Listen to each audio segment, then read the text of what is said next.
and I'm going to tell you all about it. First, with the bad movies and TV shows. Now, these two movies I actually like. I'm not sure if it's nostalgia or what. The first one gives an in-depth look at the Umbrella facility under the Spencer Mansion, and Apocalypse gives us a look at Raccoon City and Jill. And Omar Epps is the one redeeming quality about the Paul W.S. Anderson movies. That's right, motherfucker. Yeah, I knew you wasn't gonna do shit.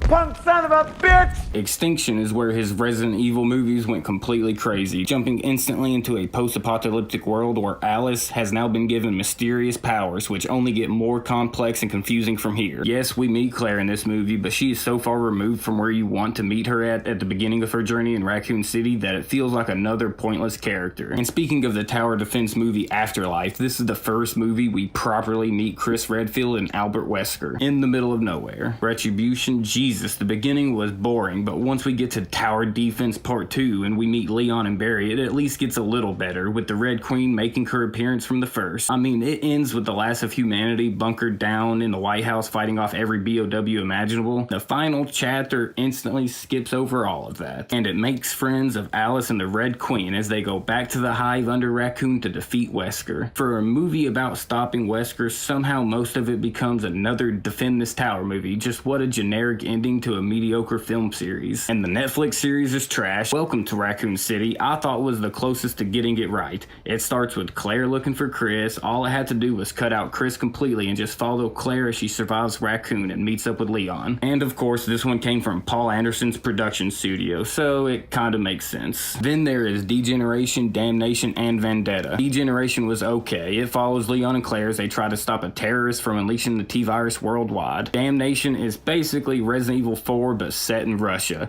Ada is trying to get a Lost Plaga sample and Leon is trying to stop another outbreak. But Vendetta was just okay. A team-up movie of Chris and Leon trying to save Rebecca Chambers, but honestly this would have been a much better plot for Resident Evil 6, and the last show, Infinite Darkness, is the best of them all. If you want a sequel to the games with Leon and Claire, ignore everything else and watch this. It's only 4 episodes, watch this one, Infinite Darkness. Now that we got that out of the way, we can get to the good part, the games. Starting with the masterpiece Resident Evil. Now I've only played 1, 2, and 3 when I was younger, but after Resident Evil 2 Remastered, I went back and played most of the games, and Resident Evil Remake still stands tall as one of the best games ever made. The level design, the monsters, the tension, you'll probably be like me and think, oh man, this game is too old to be good, and let me just tell you, I was very wrong. That was too close.